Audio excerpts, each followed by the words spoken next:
बनारस का घाट शांति से भरा हुआ इस स्थान में आकर लगता है शायद स्वर्ग जमीन पर आ गया। हजार मंगल दीपक गंगा में जगमगा रहा है। भीनी भीनी खुशबू चारों तरफ महक रहा है। आसमान में पूर्णमासी का चांदनी से प्रकृति जैसा नीला चुनरी ओढ़ लिया।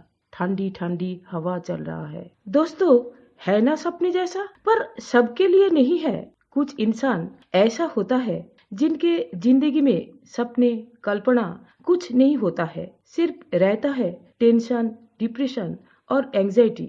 इसलिए उन लोग स्वर्ग में भी पहुंच जाए, इन तीनों चीजों के अंदर फंसा हुआ रहता है। घूमने तो वो चले जाते हैं पर नजारे कुछ नहीं देखता है। चलिए दोस्तों, घाटों का किनारे में दो लव बर्ड्स बैठे हुए, पर उन दोनों किसी चीज को लेकर बहुत परेशान है। शायद बहसबाजी भी चल रहा है। मेरे साथ आइए, चलिए छुपकर सुनते हैं क्या बात चल रहा है।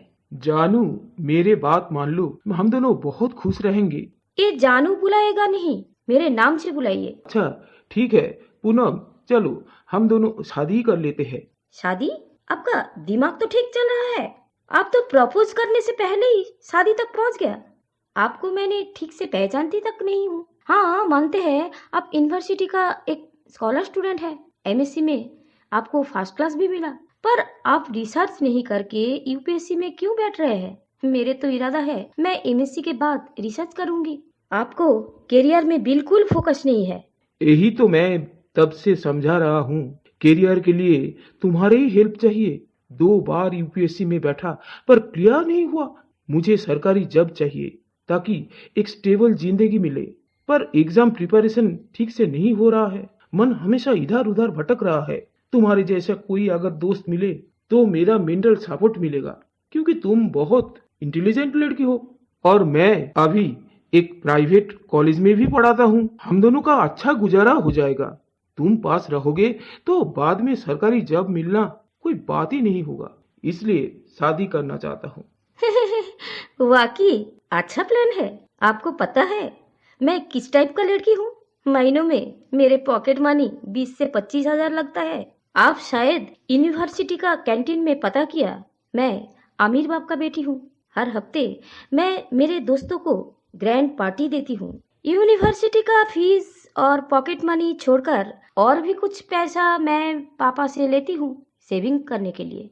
मैंने कुछ शेयर खरीदी और एसआईपी में भी कुछ पैसे डालती हूँ। यानी मेरे अकाउंट हमेशा फुल रहता है। महीना में लगभग पापा से मैं 1.5 लाख रुपया लेती हूँ। है आपके पास इतना पैसे जो आपको मैं शादी करूंगी? जिंदगी पैसा से ही चलता है, पर अब बेवकूफ भी नहीं है। आपको लगता है आमिर बाप का बेटी से शादी कर लूं? दहेज में इतना पैसा आएगा जो नौकरी मिले ना मिले अच्छा से चल जाएगा। पर मैं बेवकूफ थोड़ी हूँ। पता है, मेरे पापा जैसा कंजूस इंसान भी मेरे दिमाग के सामने झुक गया। पापा चाहता था कम दहेज में मेरे शादी हो जाए तो पापा को मेरे से छुटकारा भी मिल जाएगा, पर मैं थोड़ी ऐसा करने दूंगी। मेरा लाइफ है और मुझे जिंदगी में कुछ करना है, क्योंकि मुझे पता है मेरे जैसा काली सी दुबली सी एक बदसूरत लड़की को शादी करे तो पापा का पैसे देख के ही शादी करेगा। इसलिए पापा से मैं डील किया, जितना पैसे वो मेरा शादी में खर्चा करेगा उस दहेज का इंस्टॉलमेंट में मेरे पढ़ाई भी हो जाएगा और अपने हिसाब से जी भी पाऊंगी।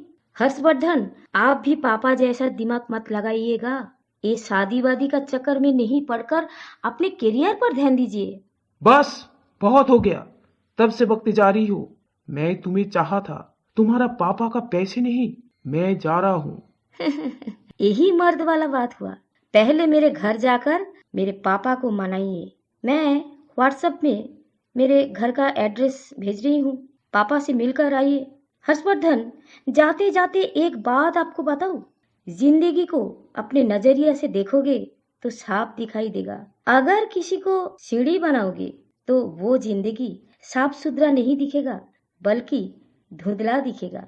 अगले दिन हर्षवर्धन को पूनम का भेजा गया एड्रेस से जानकारी मिला। उसका पापा का नाम दीनदयाल ठाकुर, बिहार का भोजपुर जिला में बसंतपुर गांव में वो रहता है। हर्षवर्धन जाने का तैयारी किया और ट्रेन में आकर बैठा। दोस्तों चलिए हर्षवर्धन के साथ आप लोग भी सवार हो जाए, क्योंकि वहाँ पहुंचकर हर्षवर्धन क्या गुल खिलाएगा वो तो सुनना पड़ेगा, और वो दीनदयाल ठाकुर किस किस्म का इंसान वो भी जानना पड़ेगा, और इन दोनों की लड़ाई के साथ बैल का क्या रिश्ता है वो भी जानना पड़ेगा। तो सब कुछ सुनने और जानने के लिए चलिए दोस्तों भोजपुर चले।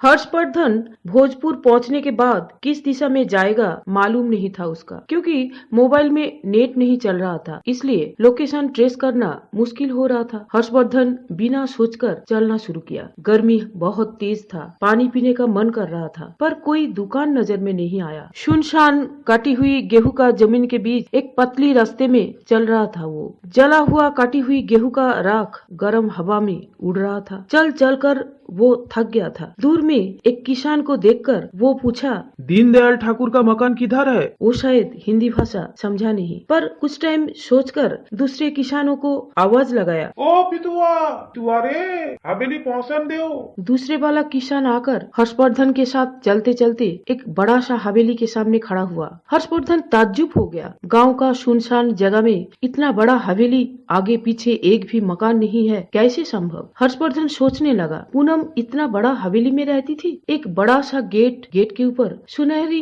अक्षर में लिखा हुआ चिड़ियाघर। ऐसे नाम देखकर हर्षवर्धन को हंसी आ गया। कोई इंसान का घर का नाम ऐसे कैसे हो सकते हैं? यहाँ क्या सब पागल इंसान रहता है? गेट में एक दरबान बैठा था। उसको हर्षवर्धन ने पूछा, ठाकुर साहब घर पर है? हर्षवर्धन का आवाज सुनकर अंदर से एक बुढ़ा आदमी चिल्लाकर बोला, का भइल? धीमे धीमे वो गेट तक पहुँचने के बाद बताया, ई कौन बा? प्रणाम चाचा जी, मेरा नाम हर्षवर्धन, मैं बनारस से आ रहा हूँ। पूनम और मैं एक ही यूनिवर्सिटी में पढ़ता हूँ। चाचा जी आपको हिंदी आता है क्या? प्रणाम बाबुआ, तोड़ के हिंदी मालूम बा। किस काम से आसन इधर? चाचा जी पहले पानी पिला दीजिए, बहुत प्यास लग रहा है। हम बुर्बक हो क्या बाबुआ? हमरी घरवा मिला और पानी मांगने के लिए आ गया। दूसरे रास्ता देखो बाबुआ, पहले पानी उसके बाद खाना, आखिरी में सोना। नहीं बाबुआ आप जा सकते। हर्षवर्धन ने सोचने लगा, इस बूढ़ा ने बहुत खड़ूस इंसान है, पर किसी भी प्रकार से इसको पटाना पड़ेगा, नहीं तो पूनम के सामने वो खड़ा नहीं हो पाएगा। इसलिए किसी भी प्रकार से अंदर घुसना ही पड़ेगा। और तभी अंदर से एक बैल का आवाज सुनाई दिया।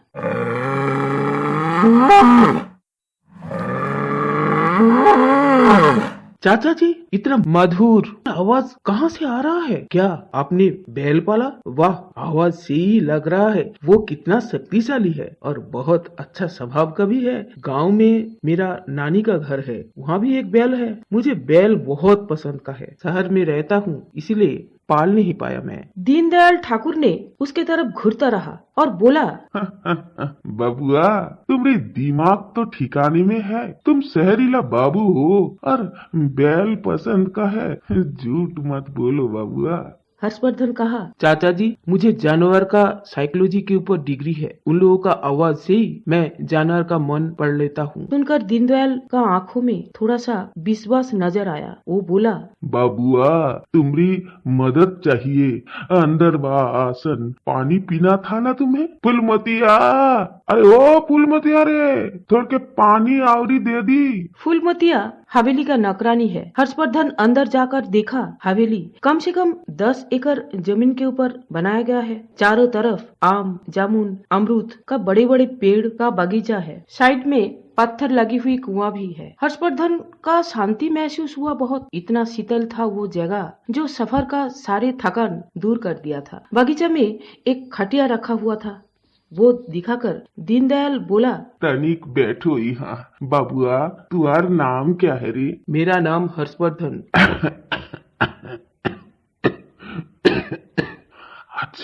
अच्छा हर्षवा, ये तो बताओ यहाँ किस कारण पर आना हुआ बाबुआ? बिटिया को शादी करने चाहता हो का? पर क्यों हर्षवा?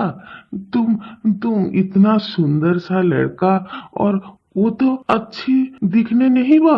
कैसे पसंद आगा बा? हम तो अशिक्षित है। हमारी बाप दादा का जमीन जायदाद और ये हवेली संभाल रहा है, पर बिटिया पढ़ाई में बहुत तेज निकला बाबुआ। उसका किसी ऐरे गरे के साथ नहीं करना है शादी, और हमें भी दहेज देना पसंद नहीं बाबुआ। हमारे पास जो है, मतलब बनारस में एक मकान, पटना में 2 मकान भाड़े में देकर हमने रखा है। ये हवेली जमीन जायदाद सब बिटिया को ही मिलवे। हमें सब कंजूस आदमी कहलाता है, पर हाँ बाबुआ, हम कंजूस जरूर है। बिना मेहनत से हम किसी को पानी पिलाता नहीं, इसलिए तुम्हें अंदर बुलाया। हमारी एक बेटा भी है, कलुआ। कलुआ, अरे ओ कलुआ, आवाज दो। सुना उसका आवाज? वो साइड वाला कमरा में रहता है। हर्ष बा, बेटुआ इलाज कर दो, इलाज कर दो बेटुआ। वो बीमार है बेटुआ, कई दिन से वो खाना पीना नहीं कर रहा है। कुछ दिनों को बाद उसका कंपटीशन है बाबुआ। हर्षवर्धन इतने टाइम चुपचाप बात सुन रहा था। ताज्जुब होकर पूछा, किस चीज का कंपटीशन? यही तो बात है ना बाबुआ। कालुआ हमारी ताकत बा। वो 6 साल सोने चांदी कितना मेडल लाके हमको दिया है, पता है तुमको? जीत के आया वो, और हर साल एनिमल कैटल शो में वो हिस्सा लेता है। वो चैंपियन है, ताकतवर है, पता है तुम्हें? वो हमको सम्मान दिया, एक गंवार बाप को मेडल पहनाया। हर्षवर्धन फिर से पूछा, खाना पीना क्यों छोड़ दिया? ये सब है ना, वो हरामखोर नौकर के वजह हुआ है। ससुरा दारू पीकर दोस्तों के साथ जुआ खेल रहे थे, पता है तुम्हें? पुलिस उठा के उसको ले जाकर भर्ती कर दिया थाने में, और उसी दिनों से हमारी कलुआ खाते पीते नहीं बा। हमरी भरोसा तोड़ा। हर्षबा, सुन लो, पहले हमरे कालुआ को खिलाओ पिलाओ, कंपटीशन में जितवा के ले आओ, बाद में तुम्हारी हवेली से ये मुक्ति मिलेगा, है ना बाबुआ? चलो रे बाबुआ, हमरी कालुआ से मुलाकात तो कर लियो। हर्षवर्धन जाके देखा, बंदोबस्त तो काफी अच्छा है। एक बैल को जैसे 5 स्टार होटल का रूम में रखा गया है। पत्थर का जमीन, ऊंची ऊंची सीलिंग, रूम में एसी चल रहा था। फर्श में मैट्रेस के ऊपर कलुआ महाराज जैसे बैठे हुए थे। उसका गले में सोने का घंटी, बड़े बड़े सींग को चमकते हुए कॉलर किया गया था। जहाँ वो बैठे हुए वहाँ 10-15 किलो गरम रसगुल्ला था। एक बड़ा सा थाली में कई प्रकार का फल और एक थाली में घी लगा हुआ रोटी, 5-6 टाइप का सब्जी रखा हुआ था। खाना देखकर हर्षवर्धन का भूख लग गया था, पर कलुआ ने एक भी खाना के तरफ नहीं देखकर ताकिया पीठ लगाकर बैठा हुआ था। हर्षवर्धन उसके तरफ आके सिर में हाथ बुलाने का कोशिश किया। उसने बहुत तेजी में चिल्लाना शुरू कर दिया और सींग दिखाकर उसको मारने का कोशिश किया। दीनदयाल तुरंत कलुआ को समझाया, अरे बेटुआ तनिक रुको रे, ये हर्षवा है, हमारी मेहमान है, तुम्हार देखभाल करेगा वो। फिर भी एक ही हरकत, भयंकर चिल्लाकर हवेली का शांति भंग कर दिया। वो उसका हरकत देखकर हर्षवर्धन भाग के बाहर आ गया। दीनदयाल अच्छा से मेहमान नवाजी किया। रात को अच्छा खाने पीने का बंदोबस्त रखा था और सोने का भी, पर सफर का थकान के बाद भी हर्षवर्धन को नींद नहीं आ रहे थे, क्योंकि दीनदयाल को तो पटा लिया, पर ये जिद्दी बैल को कैसे पटाएगा? वो बोल तो दिया जानवर के ऊपर डिग्री किया है, पर हवेली से घुसने के लिए वो ये झूठ बोला था। सोचते सोचते उसका नींद आ गया था। सुबह दीनदयाल बोला, ए हर्षवा बेटा, हर्षवा पहले कलुआ को तो कुछ खिलाओ पिलाओ बेटुआ। हर्षवर्धन क्या करेगा उसको समझ में नहीं आ रहा था। फिर भी मन बनाकर कलुआ के पास आकर जैसे खड़ा हुआ वो सींग दिखाना शुरू किया।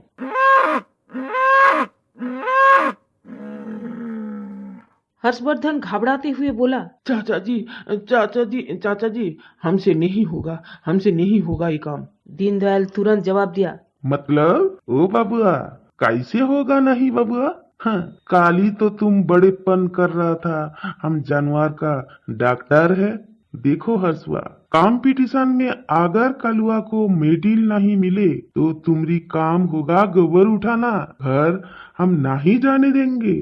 ठीक है, देखता हूँ। अच्छा चाचा जी, चाची को बाहर बुलाइए, उनसे भी मिलना था। दीनदयाल तुरंत गुस्से में चिल्लाकर बोला, मर गई चाची, उसका नाम मत लियो। 5 साल से कमरे से बाहर निकली नहीं, खाली बिस्तर में बैठ बैठ कर खाना खा रही है और मोटी हो रही है। इतना वजन उसका, वो चल ही नहीं पाती। 5 बच्चे खत्म होने के बाद हम भी पूनम बिटिया पैदा हुआ, पर बिटिया हुआ इसलिए तुम्हारी चाची जी ने उसका शकल तक नहीं देखवा। बताओ कैसे औरत बा, बड़ी दुखन की बात बबुआ।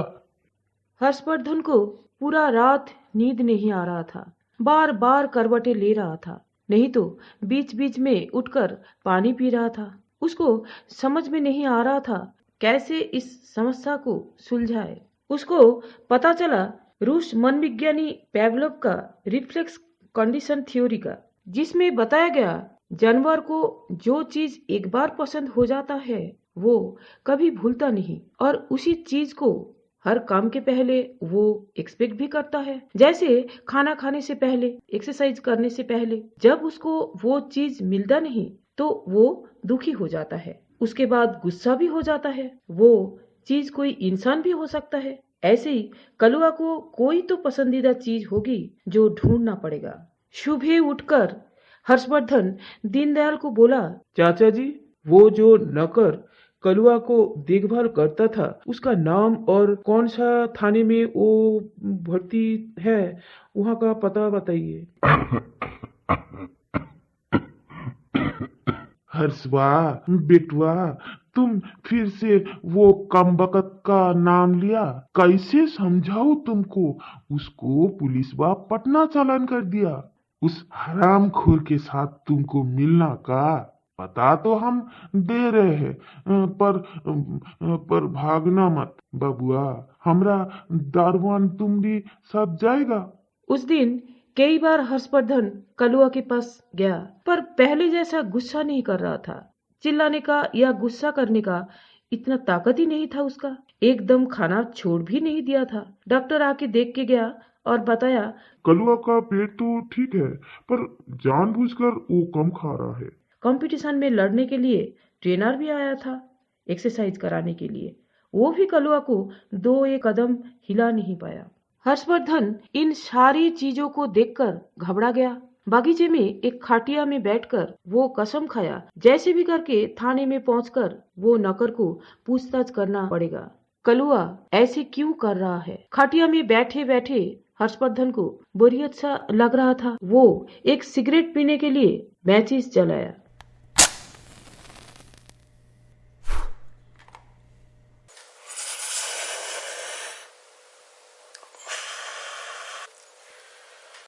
और फुलमतिया को बोला, फुलमतिया, कलुआ को थोड़ा बहुत बाहर का हवा लगना जरूरी है।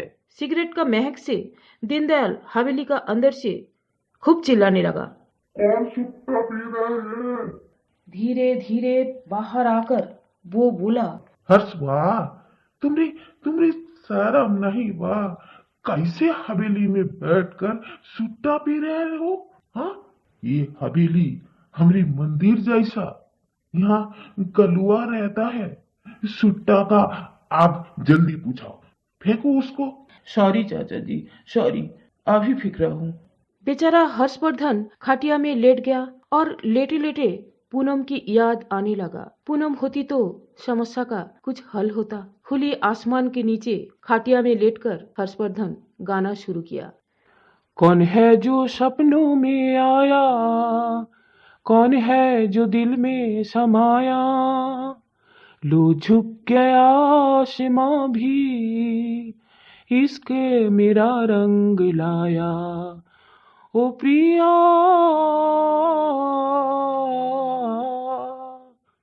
गाना गाते गाते वो अचानक उठकर देखा, उसका हाथों में कुछ ठंडे महसूस हुआ। कलुआ खाटिया का बगल में खड़ा रहा और उसका आंखों से पानी टपक रहा था। हर्षवर्धन का हाथों में वही गिर रहा था। हर्षवर्धन तुरंत उसका सिर में और पीठ में हाथ सहलाया और बोला, बोल कलुआ, बोल, किस चीजों से तू परेशान है? किस बातों में तू इतना दुखी? कल सुबह मैं उस नौकर से पूछूंगा, तेरे दुख की बात उसका शायद पता होगी। कलुआ सिर हिलाते रहा।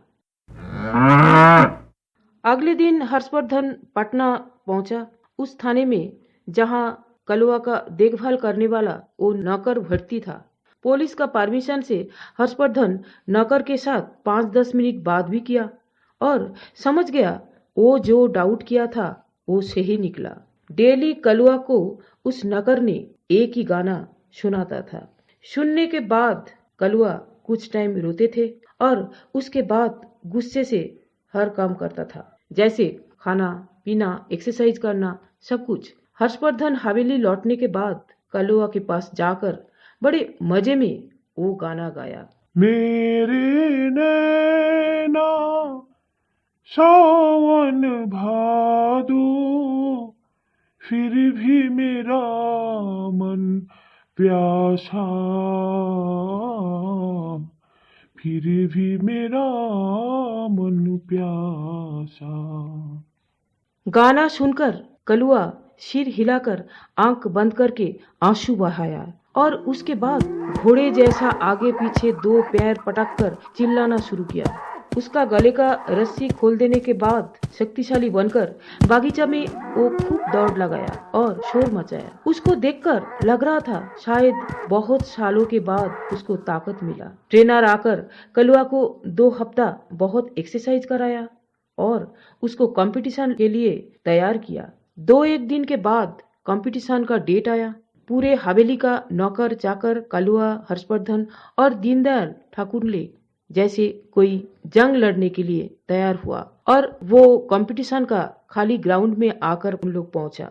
बहुत शोर शराबा, इंसानों का तालिया के साथ कलुआ फर्स्ट राउंड शुरू किया। हर्षवर्धन वही काम किया, बार बार जाकर उसका कानों में गाना सुना रहा था। कलुआ कुछ टाइम आंसू बहाने के बाद फिर से लड़ना शुरू कर रहा था। ऐसे ही फर्स्ट सेकंड के बाद फाइनल राउंड में आकर कलुआ थोड़ा सा थक गया। हर्षवर्धन उसका कानों में बोला, बेटा लड़ ले, जी भर के लड़ ले, ये तेरा इज्जत का सवाल है। तेरे मेरे एक ही हालत है, पर मेडल लाएगा तो चाचा जी को बोलूंगा तुझे शादी करवाने के लिए। कितने दिन ब्रह्मचारी बनकर रहेगा तू, यही है तेरा गम। बोलकर हर्षवर्धन वही गाना उसका कानों में गुनगुनाया। कलुआ उस दिन जी जान से लड़ा और सोने का मेडल जीता। उसको हवेली लाया गया, फूल से सजी हुई ट्रकों से बैठाकर। दीनदयाल के लिए वो दिन बहुत खुशी का दिन था। बहुत सारे मिठाई बांटा गया था और नौकर चाकर को इनाम दिया गया था।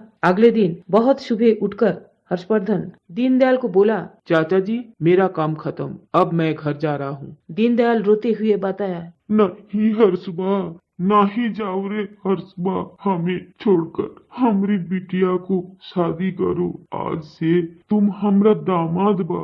मत रोइए चाचा जी, आप एक अच्छे पापा हो। कलुआ का, पूनम का और मेरा भी। पूनम से पहले आप कलुआ को शादी कराइए, उसको ब्रह्मचारी मत बनाइए, इसलिए वो हमेशा दुखी रहता है। और जहाँ तक मेरा बात है, जब तक मुझे एक अच्छी नौकरी नहीं मिले मैं आपका दामाद नहीं बनूंगा। नौकरी मिलने के बाद पूरा बाराती लेकर हवेली पहुंचूंगा आपका बेटी का हाथ मांगने के लिए। बस खत्म हुआ मेरा लिखी हुई कहानी। दोस्तों, सबको ऐसा सपोर्ट मिलना चाहिए, हर्षवर्धन जैसा, तभी तो कलुआ को मेडल मिला। आप लोग भी मुझे ऐसे ही सपोर्ट कीजिए, लाइक, शेयर और सब्सक्राइब करके। और मेरा कहानी का किरदारों को कैसा लगा कमेंट करके बताइएगा। तो फिर आज के लिए इतना ही, चलती हूँ दोस्तों, आप सबके लिए बाय।